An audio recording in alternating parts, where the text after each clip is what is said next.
I'm Danny Black. And I'm John Newman. Welcome to Card Mentions. Hey, I'm Danny Black, and that's John Newman, and we're still Card Mentions. Yeah, no false advertising on this show. This is the real deal. Our body doubles are on strike, so you get the real guys. I think we're like flip-flopped on the screen. It's like sleeping on the wrong side of the bed. I don't know. That's the kind of day. I think that's the kind of day it is. Okay, for those of you who don't know, I am in Strongsville, Ohio, at the Strongsville Vintage Card Collectible Showcase Extravaganza, the greatest card show in the country. It's like a speakeasy for vintage card collectors. Having a blast. What are you doing? I'm not in Strongsville, Ohio, but wish I was probably. Although I just came back from Massachusetts last weekend, so I would have loved to go though, and maybe that'll change in the future, Danny. So, we'll see. Well, you're a lot nicer than I am because I sent you pictures all day of stuff here that I had to brag about. Yeah, men on cardboard. It was men on cardboard. So today we wanted to tackle something kind of like what's vulnerable in the hobby. How long's this show? I was about to say you got a legal pad, or is it like like the Declaration of Independence here? I mean, I don't know who you want to go first. Do we want to alternate? How do we want to do it? I would just like to say once again that I woke up in Baltimore and I'm now in Ohio, so you can pick any order you want. All right, I'll start. I mean, this list can go long, but I'll keep it to like top picks, right? I mean, my first pick's gonna be, lesser known grading companies. As the prices come down, Danny, and in SGC's case, turnaround time is great. I think if you're not in that top 4, 5, even, your days could be numbered. You don't hear unless you're in that top. I mean, we could use I don't want to make this the Beckett show. I think we've talked enough about them, but even a company that was at the top of that list years ago is now on the outside looking in, and so and that has a lot of name to it, right? So I think if you're not in that top echelon of grading companies, I don't know if you're, maybe you're comfortable with the intake you're getting. You don't have a big budget, okay, but if you have some overhead and you're in the building where you're paying some rent, things could be interesting in that space. I think it's fair to say that no more than 4 major companies survive or around to the end of 2023 at the most. I don't think that's going too far. I don't know that we'll have 5 major companies. Yeah, I mean, we'll always have those fringe companies, right? But I mean, some of them are not going to survive, and sometimes it's not overhead even, Danny, right? If you're a business, right? I set up at card shows. I have a sales staff. If I set up at card shows and didn't sell anything, at some point the light bulb's going to go on, and I'm going to say it's time not to set up at card shows. And I think same thing with some of these outside grading companies. They're going to just say we're not getting any intake, and what are we doing here? And time to go back to the workforce. One of those smaller ones, and I apologize, I'm drawing a total blank on the name. I thought in the last couple of weeks just announced they were going under. If somebody in the chat has it, please feel free to throw it out there. Ziggy, I'm not sure that's exactly. Yeah, GMA's still going. I mean, what do they charge? Like $5 a slab. People do get their cards slab by them. More, what GMA has become is just a protective case, right? I mean, they're not trading or selling at market levels. They're just, hey, I wanted to get my favorite card. I know it's not a 10, but I wanted to get it in a slab. You know what I mean? They've almost become a beefed up Magtite. Yeah, and listen, it's hard to start a grading company. I don't want to pretend that I could start one today and make it successful, but it's a tough playing field out there. So I think that's a good one to get us started with. Because with everything that's going on right now, there might only be 3 by the end of 2023. Who knows? But there might be 4. Good evening, Stephen. All right, I got one for you, and this is the total volume, the total number of online marketplaces, and this is for both selling and breaking. There just can't be this many. And this is not pro selling or breaking. This is not anti selling or breaking. This is just saying that there's too many marketplaces. If you want to sell and break, you have to choose at this point between 25 or 30. I mean, I think every major city now gets an online marketplace. It's like awarding an NFL franchise. Well, with breaking, once Fanatics does that breaking division, which they've really started to implement in its infancy stages, Danny, that's going to be key, right, to survival. You're going, especially once they get all the 3 of the 4 licenses, right? The most of the product is going to come out of their buildings, and so if you're not in that, on that list from them, I'm not saying you still can't survive, but it becomes, the degree of survivability becomes more difficult. The terrain gets more treacherous, right?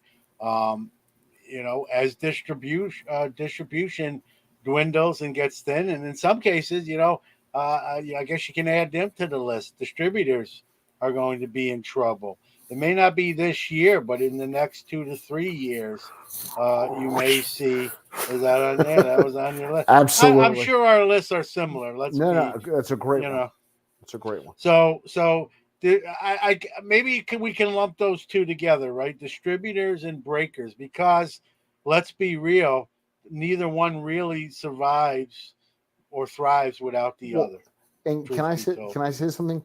Breakers will survive, but not nearly the volume of breakers, not nearly the amount of breakers, not nearly the amount of smaller shady breakers. I think that gets way consolidated down. Yeah, for sure, no doubt, and maybe that's not a bad thing, right? Everybody and their mom is breaking now, and so maybe a few less, and then hopefully maybe a few less bad ones where they're taking stuff off screen and not sending someone their cards. Maybe a couple, maybe the good ones rise to the top and the bad ones, get that fatal blow. We'll see. So on the distributors, and you also mentioned this on the breakers, is Fanatics basically the reason we're going to list everything on here? Well, listen, yeah, I mean, they're not the only reason. Let's be realistic, but they're a major reason, right? They control the cards, right? They have the big hand at the poker table, and they're the big boy on the block now. Doesn't, whether you like that or not, has no. I'm not saying bearing. It's positive or negative. I'm just saying they are the 800-pound gorilla. Yeah, they are, and they're good, and that was their plan from the jump. That's when they, all those meetings behind closed doors. Me or you weren't in them, obviously, but you don't have to be a rocket scientist to figure out that they announced that. I mean, they said they want to sort of take over the industry. They weren't shy about that. Michael Rubin was on more than one financial network saying they want to be the key cog, the key player. And why wouldn't you be, right? If you're worth that much, you have that kind of capital, and you're getting into the space in a big way, you don't want to say, oh yeah, well, hopefully we do okay, right? Who says that? You want to say, hey, we want to dominate this industry and take, and of course they say take care of people and make it a better place, right? And maybe they will in some capacities, but yeah, they're going to control a lot of the pieces on the chessboard. That's just the way it's going to be, like it or not. So that being said, I agree with you that the distributors being in trouble, And so one of the comments will be better, I think, for lowering prices for the consumer. I definitely think that will be a benefit. I hope so. But Fanatics is going to want to make their dollars back too that they're laying out. Remember, Fanatics is partners with the Players Association. They are the Players Association, and the leagues are all involved. So they have the benefit of having the rights to the cards, the Players Associations, and the leagues all involved, which gives them a huge advantage. And I know that's what John was talking about, a huge advantage to moving forward. So I think moving forward, I'm going to go to my next one. And when John gets back, I'll let him comment. But I think that content creators, how about being honest about that? I think content creators, not that they're going away, not that anybody specifically is in trouble, but that in general, there's far too many content creators, I think, for what the hobby has now. I think that when you had the amount of people coming into the hobby and the amount of people digesting content at that level for a number of years, it really exploded. But the average podcast makes it 12 episodes. A successful podcast makes it 50 to 100 episodes. And you're starting to see a lot of episodes that are getting timed out at that point. So it wouldn't surprise me if you start seeing people just simply not be able to keep up the pace, people that it's just a grind, people that have a life. It's it's hard, and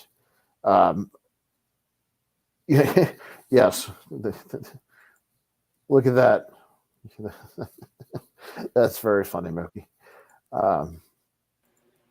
John, I was just talking about how I was saying I think content creators are in trouble of being lost in 2023. I just went off the air myself. And look, we did it again for 5 minutes. So, apparently, I got your hotel Wi-Fi here.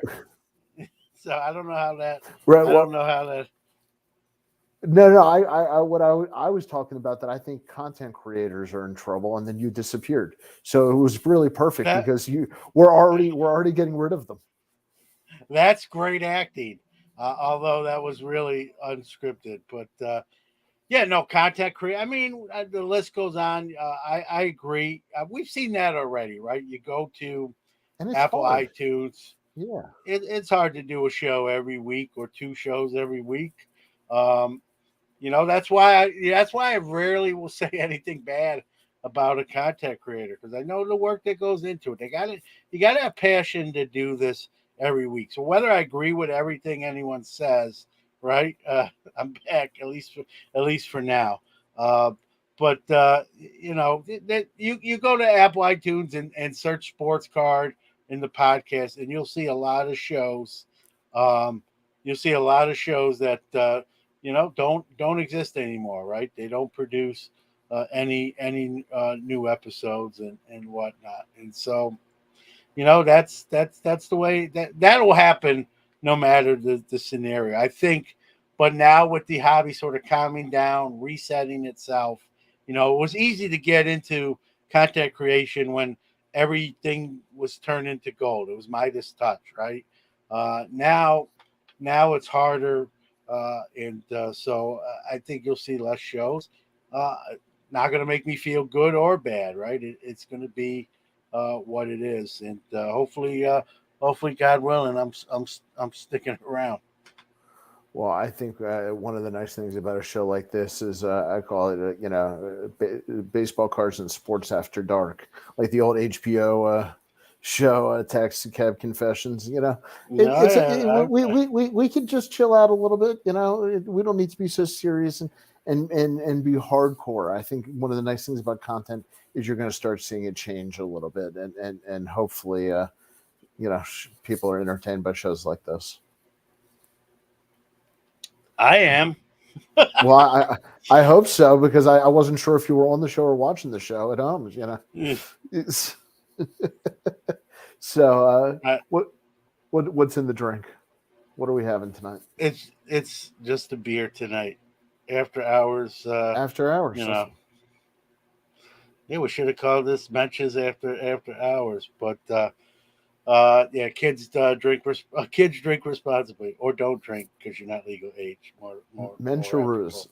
I think that's a new plural. I like that. Logan. That's what I think. That's what we're called in Australia. Mencheroos. I have a feeling Hey, and I did mention. I don't know why I just. you're going to have a grab of me in a pouch. I feel this coming on. Your wish is my command. So Logan, we're talking about things that are vulnerable in 2023. What do you think, Logan? Let us know definitely in the comments. Can I give my next one, John? Or yeah, go ahead. I have another one, but go ahead if you're ready. No, go ahead. Go ahead. I just did selling platforms. That's the low hanging fruit, right? We've seen Star Stock. No one talks about them anymore. People have taken kind of their cards out of Star Stock. Dibs announced they're defunct, and I think you're going to see more selling platforms, especially the non-big ones, if you will, the non-whatnots and loops and other ones that are just can't compete on that sort of a level. ComC is fine. You're going to have the big players in the selling platform space, and then if you're not in that big player room, right, you're going to have to really scratch and claw to stay afloat, right? My slabs, Matt Greene has done a great job with that. But they're now 2% from 1%. I have a lot of stuff on there. I'm not gonna lie, it seems to have slowed down a little. They're still doing fine. I'm not putting them on this list to watch and be worried about. But I think they had a bigger market share before than they do now. So I think that's where that 2% came in from 1%. Again, I don't want to speak for Matt, but they're probably. I think the goal of My Slabs initially was to build that site up and then sell to somebody else.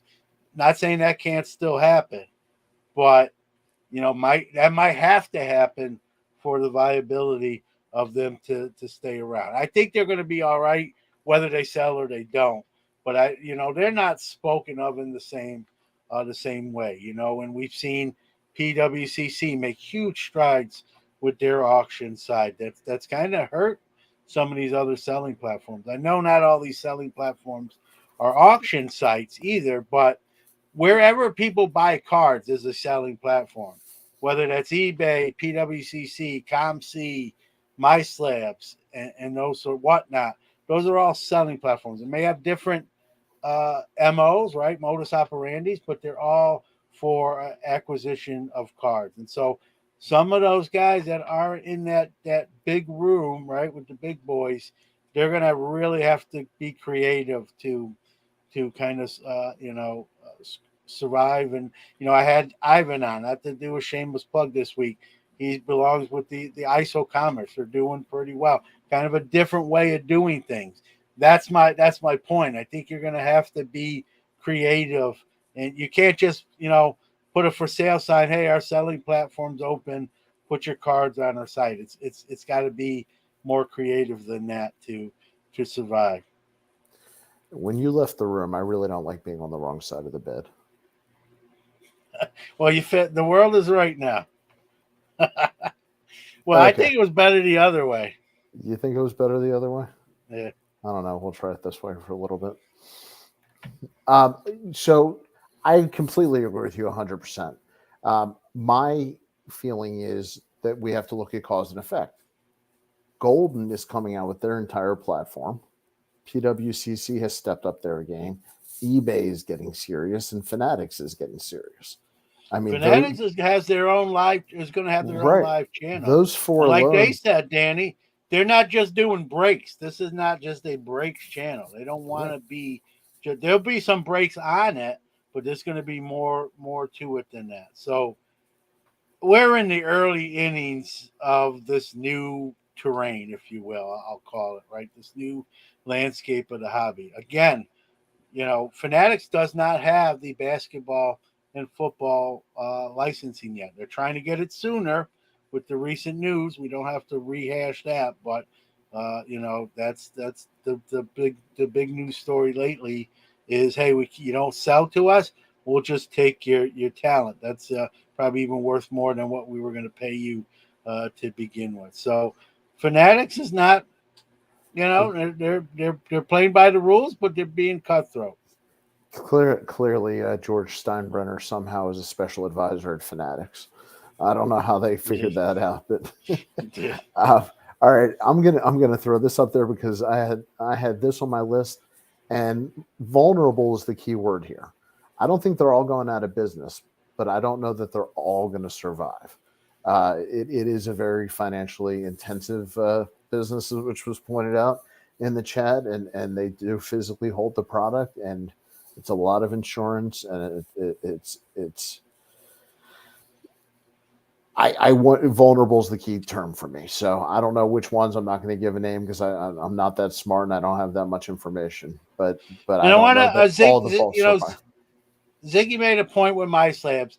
They have low overhead because they don't hold the card, and that's exactly 100% accurate. The only thing I'll add to that, he's not wrong. He's 100% right. That definitely helps. That's why I said my slabs. I don't see my slabs going away. I just think there might be less cards on their site, right? As people pull them off and put them right. I have graded cards on my slabs. If I decide to pull all my listings, I mean the cards are here, but if I pull the listings off my slabs and then list them on another space, in a sense they're losing business, right? So I think their market share may get smaller. They're not going away. I'm not predicting that they're going to be defunct. I just think it's changing. Where they were 6 months ago to where they are now is probably a little different, truth be told. Absolutely. So on the vault, I just want to be fair is that I do have items in vault. So just for full disclosure, maybe I've just admitted to being a fool, but there are times where I do use a vault. It is usually more for the ability to move it into an auction quickly. For full disclosure, when I buy items, I typically end up bringing them home, but I do want to share that. All right, my turn. You got more on that? Well, I just wanted one quick comment with vaults. Right, it's pretty simple. I think people want to have their cards in hand. Right, who doesn't like looking at their cards, pulling it out? Someone comes over. In my case, you do a show. You want to put them in your showcases. I have cards behind me that probably could be in a vault, but they're behind me. So I agree. Vaults are sort of overrated. I did a show about vaults on Hobby Quick Hits, and I said my vault, I'm sitting in my vault while doing this show. So I'm in the vault as well. So yeah, but they do have a purpose, right? People use them. eBay's got one now. PWCC's got one. They're full of cards, so they're viable aspects of the hobby. For me, not I like to have my cards here or in a safe deposit box, but even that, I rather have my cards here. Well, my cards are all over the place, which is part of the reason. If you're just joining us, I am in Cleveland, Ohio at a card show right now. Well, not right now. Right now I'm in my hotel room in the it's in the penthouse suite, by the way, John. If you can't tell. Nice. Living large, man. Large and in charge. Danny Black. If anybody else has ever been to Strongsville, or if you're at the Strongsville show, definitely let me know. I'd love to hook up with you. And a shout out to Derek, who said he's a fan of our show and came up to me today. So I told Derek I'd give him a hello. Absolutely. Is it my turn? Yes, it is. I came up with selling power. Okay. So this might be controversial. I think that short print, super short print, and whatever you want to call it, manufactured scarcity or numbered cards without autos, in higher numbers, out of 1,000, out of 2,500, out of 500, that a lot of those products are maybe are never going to quite recover to where they were, and I think they're vulnerable of continuing to go down. I think as people get more selective in what they collect, I don't know that the especially when you don't know the print quantities from some of the manufacturers. I think that is going to start turning people off. I'd agree with you, but I can let me just speak to, like, I was at the Springfield, Massachusetts show, and I can't count on both my hands how many people like, hey, can I see that card? Like, it would be an autograph card or an autograph jersey card, and I pull it out and they look at, oh, it's not numbered, right? I don't. If I had $1 for every person that said, "Oh, that's not numbered," that's not numbered, and not just at my table, but even, I'm in the quad box with 3 other dealers, Sure. and I heard people look, "Oh, that's not numbered." Then I said it Every wrong. If it has an auto or has a patch, I think it'll still sell. Yeah, you're just talking about the base cards that The are. base numbers know nothing. What about, okay? I get that more now that you clarified. What about, and you prospect probably more than me now, as I prospect less. What about colored rookie cards like First Bowman? I'm not even talking the auto ones. I'm just talking, like, you think that goes down with the ship too? What's the first rule? You're not supposed to breathe into the mic, and I just did a big deep sigh into the mic. No, I really don't, John. I feel bad, for all these people who might be, listening or replaying this and listening to the audio. There are certain guys who don't get an auto in their first bone, and I understand that there is a little bit of a Venn diagram of first Bowmans and stuff like that, but I just I don't think they hold their value relative to other cards. I see them coming much more common. That's Yeah, I don't. maybe I don't. if that's a hot take, I don't know. No, I don't think you're far off. I don't really. I'm not vehemently disagreeing with you, but I just think that people have sort of been brainwashed. Like, if the card doesn't have those 2 little gold numbers on it, it's no good. And I don't subscribe to that theory. I'm still a base card guy, right? So, I agree, but not. I'm not 100% on board. I don't think you're wrong, but I'm not. I'm not. I'd vote for you, but not because of that platform. Well, I'll take that coming from you. I appreciate it. I will say on a separate note, since we're talking about this, I broke a couple packs of Top Stadium Club Chrome. What a gorgeous set of cards! Stadium Club is one of my favorite sets or designs, I should say. Well, I love that too, Stadium right? Club, but Stadium Club Chrome to me was next Yeah, level. no, it's sharp. It's almost like they should just that should be Stadium Club, and Yes. don't even use the chrome, right? That's just another reason to make one of the 35 baseball products that they do, right? But it is beautiful, you know. For all we can bag on tops, especially in years past, right?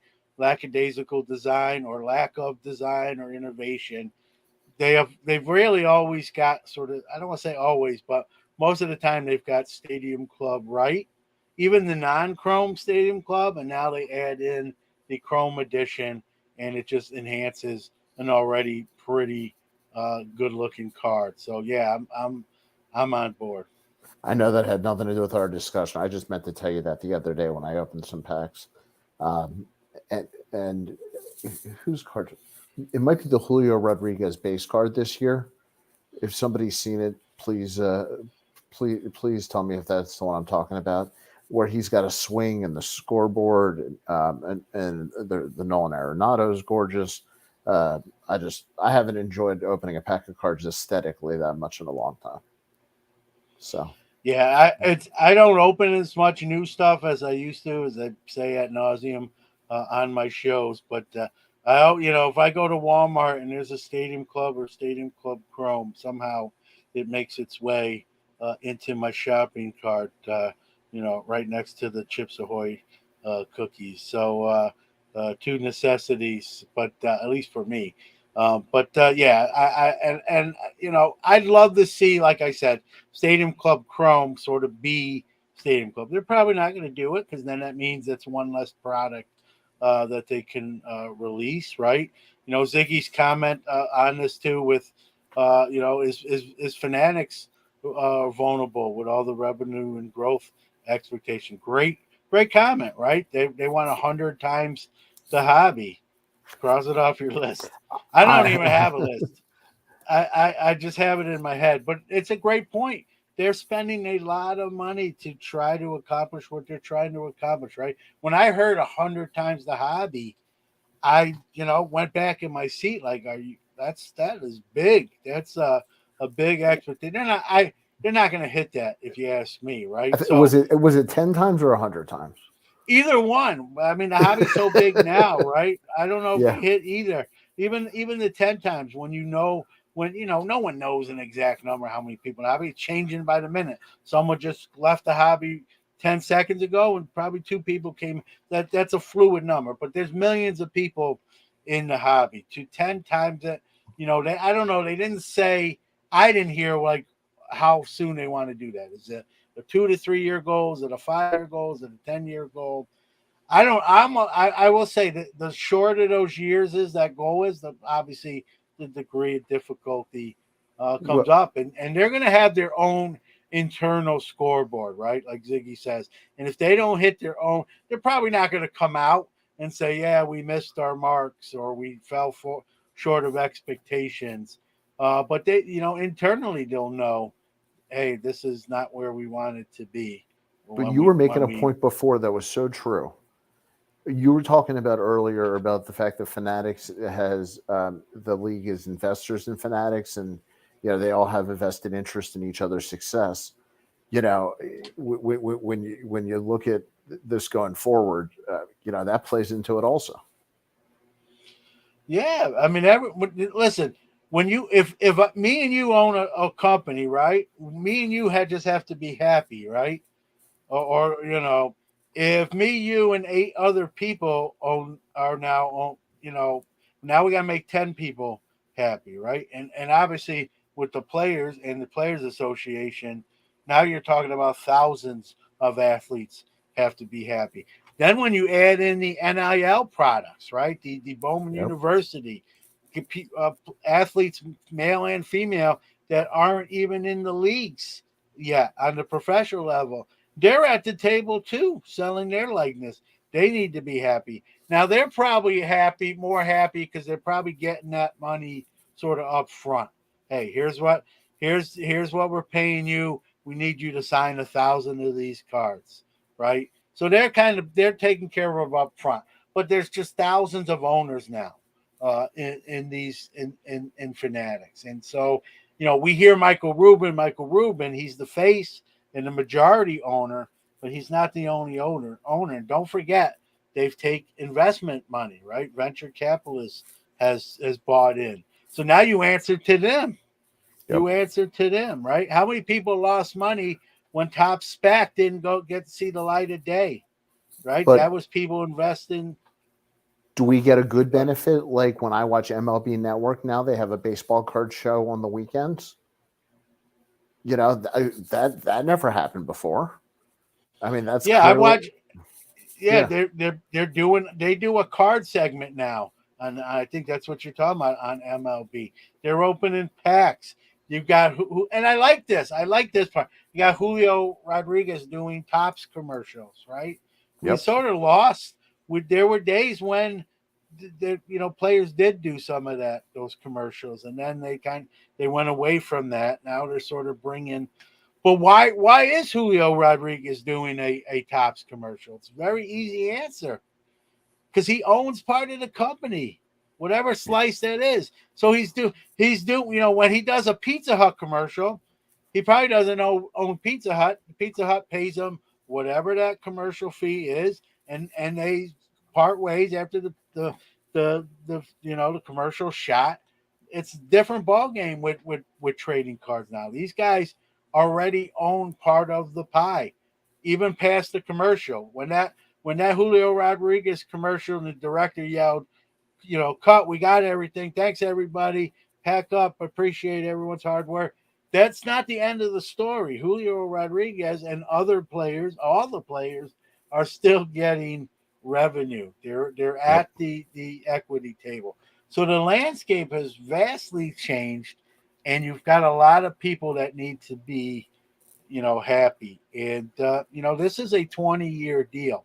Has it never been really officially announced, but it's unofficially a 20-year licensing deal. A lot can go wrong in 20 years. A lot can go wrong in It 6 can go months, in any. right? It could go in any direction at any time in this hobby. Yeah. And so just think of 20. I don't know why. I'm sure there's reasons, money being number one, right? But why you would sign a 20-year deal with anybody and lock yourself in, you know, uh, to that length. I know when you take your wedding vows, you say till death do us part. And some people in that little voice in their head is like, do I want to do this? Right. And that's not 20 years. That potentially could be 40, 50 years. So why you would, I don't know, maybe not the greatest analogy, but 20 years is a long time in this hobby, especially now. And so good for them. But man, like we just said, a lot can happen in 20 years. Maybe there's buyer's remorse on Fanatics' part. Maybe there's buyer's remorse on the players' part. What if 3 I told you I was right about losing content creators. See, I always know. That one we got for 2023. I also predict they'll return for 2023. So I think we'll see John back here in a second. But I had one more, and I hope he lets me throw it out here. He'll let me have my show. But I want him to hear this. So at the Topps conference, Fanatics already announced that some of the cards are going to be discontinued. Certain sets of cards are going to be discontinued. Vulnerable parts of the hobby, more sets of cards, more sports, more. I think it's possible even more baseball. I definitely think that that is definitely an area of vulnerability, without a doubt. So for me, and I don't know about you guys, one of the reasons I brought up the Stadium Club Chrome is I think that other sets could be vulnerable in 2023. Other sports, they already trimmed down some of the baseball sets, but I think as the licenses shift and as things move forward, you could see every manufacturer trimming down their sets. I guess for Upper Deck, except for Upper Deck, but that was my comment. I think I'm back. I think I'm back, but this wasn't on my original list. My internet, my Wi-Fi, I think is going to be is apparently very vulnerable tonight for some strange reason. We got our first 80-degree day here in central New York, and apparently Wi-Fi is the first thing to go. So my apologies, but I know you're good without me, so maybe even better. I'll admit, I'm sorry to tell you, I didn't even notice. It was hey, that's what my wife said. This is like, where have I heard that before? This is After Dark. Yeah. So I brought up the idea that at the Topps conference, Fanatics already announced that they're trimming down some sets. And then, whether it's more sets or whether it's, Panini cutting down some of their sets, I think there's too many sets in the hobby as a whole. And Mookie, prediction for 2023, John will be replaced by a Menchie AI program. Probably we'll all be better off. What is it? My apologies. Like this is like my internet's been spotty before, but tonight takes the cake. So yeah, it doesn't matter. I was asking if there's any sets that anybody liked or were ready to see gone by any manufacturer. Because I think there are a lot of vulnerable sets. Yeah. I think Topps Fanatics did a pretty good job with that initial list. We like to criticize them, right? I'm signed up for the. I can be critical of them. I think it needed to be done, and I think the initial list was fairly accurate. Right, Topps Gallery is a joke of mine that I like to go to. It's easy to do. Right, how many times you go to Walmart? Topps Gallery's there. You could put your finger on it. You got dust. It just collects dust. It's not the worst looking product. It's just price point. It's too high. So they really had a choice, right? Kind of do what they did, which is nix it or go cheap with it. They didn't want to go cheap with it, so they nixed it. And it's going to be interesting. They're still going to make plenty of product, right? They got the licensing. They're going to take advantage of that. It's the real question is going to be, what are those new products, right? What are those replacement products going to be, and will they be better, right, than the products that think of it like players, right? These 10 or 12 products all got sent down to the minors to supposedly never be heard of again. They're going to call 10 or 12 new players up, these new products. How do they perform, and do they stay in the big leagues, or does Fanatics say, man, we should bring this back again? I know we cut it, but maybe we should revisit it, right? So that's gonna be the fun part, is seeing what sticks, and maybe what gets brought back from the dead, like Jason in To your point, I haven't seen Friday. many people. Yeah, I haven't seen many people argue with the list. No, most people like tweeted it like kudos. Most people are like, Finally, yeah, that makes sense. It's like the yeah, couple that should have broken up, and then you hear they finally broke up, and you're like, yeah, it's about time. yeah. Yeah. So, all right. Did you have anything else on your list? Because that. No, I'll just close with kind of a blanket statement, Danny. I think this list is long, as we both just went through, and it could be longer if we wanted to spend even more time on it. We're not going to. I think everything is vulnerable, right? I know that's kind of a cop out final blanket statement, but the hobby's changing by the week, right? By the day, and so everything is potentially vulnerable, from content creation to companies to see. We've seen CEOs step down. We've seen, Yes, CEOs are vulnerable in 2023. sure, right now, why? Yeah, because that is a great one. Yep. Yeah, they're vulnerable Oh. because, right, they're the first one.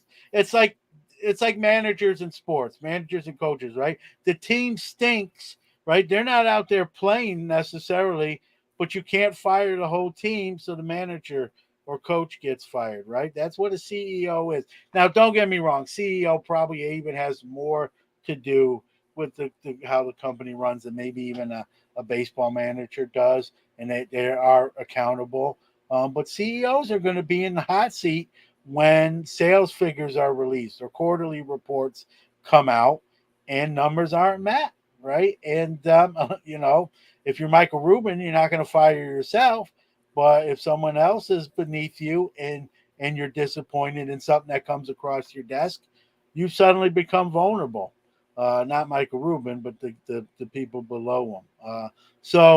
I think CEOs, I think you're seeing companies kind of partner up to survive. I think that trend continues. I think, what becomes vulnerable? Another thing, I know I said I was going to add, I think investment money, right? I think people are going to be a lot more careful. I think that's already dried up. Yeah. I think people are not going to pour it's still going to happen. It's not going to, it's not a water faucet and you turn it off. I think it's just going to be less, and that people are going to be more like, hey, do I want to invest in this company? I could lose this $12 million. I can lose this $1 billion, whatever that amount is. And or what else could I put it in? There's other businesses besides, the sports card and memorabilia. Yep. I can put money in. So it's going to be interesting. But the blanket statement I was going to issue, and then I went off on the tangent, was I think everybody, at the end of the day, I think everybody is potentially vulnerable. I think it can happen. We've seen some announcements in the last couple weeks that really are sort of surprising, and I think that trend may continue. So I think everybody is potentially vulnerable. As they say, we're all day to day. The, well, just don't get on the IL. Day to day is okay. Just don't be on the 60-day or longer.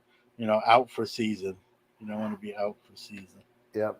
On a slightly more serious note, this is where we play our commercial for SGC. I'm at the Strongsville show. They were unable to make it due to the weather in Florida.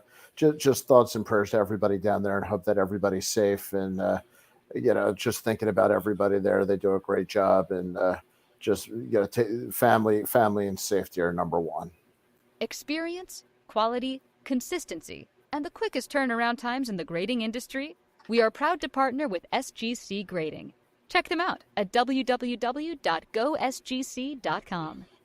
For more than 30 years, Robert Edward Auctions has been the nation's premier auction house, specializing in sports memorabilia and trading cards. With significant experience and expertise in all major sport, non-sport, and Americana collectibles, REA has helped clients achieve record-breaking prices for their items and has done so with a reputation for integrity and transparency.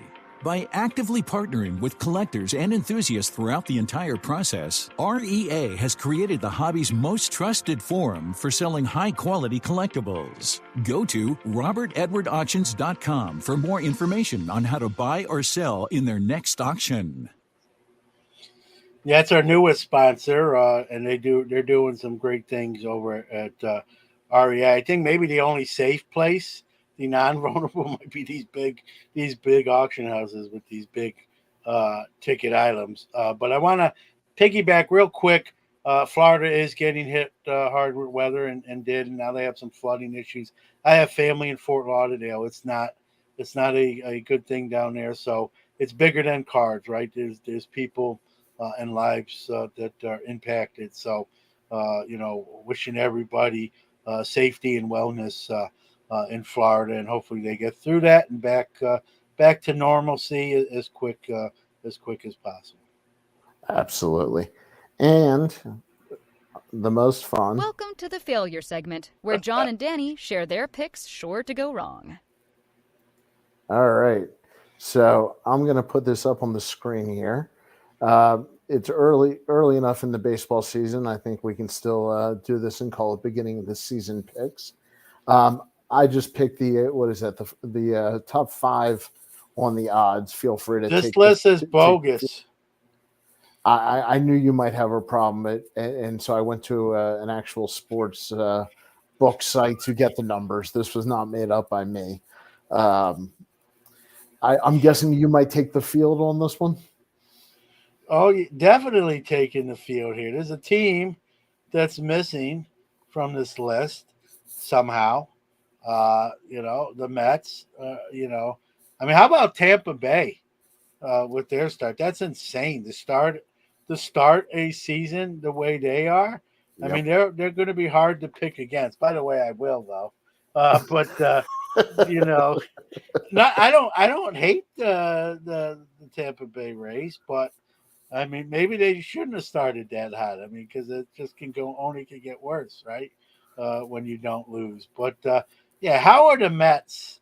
Come on, like I don't think the Dodgers. I think you could switch the Dodgers in the Mets. I don't think the Dodgers are the Dodgers of the last few years. Do you think injuries play into that? Well, let's be fair.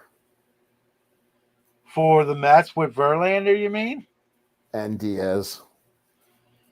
All right. Yeah, sure. Injuries have to play. We got Steven. I don't know if he's still in here. He'll tell you injuries are a big factor, right? But Verlander's is a minor one, and David Robertson is a capable closer. So, sure, does it hurt not having arguably one of the best closers in Major League Baseball?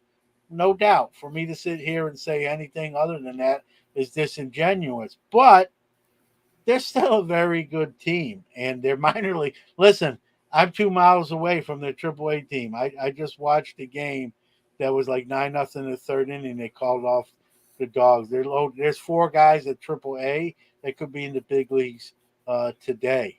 A matter of fact, I will say this: the Syracuse Mets, maybe not on the list that's on the screen, could beat some of the major league teams that are not on the screen, and they're not even in the big league with the Mets. So I'm being a Welcome to the homer failure here. segment, where John and Danny share their picks sure to go wrong. Well, I'm going to die on that hill with the Mets, and I know it's a homer pick. I know it, but I feel good about that team. I mean, maybe it's the Wilpon effect for how many years it was just like, oh, we'll see what happens next year, or are the Wilpons still alive, or did the Wilpons get arrested, or did Major League Baseball kick out the Wilpons?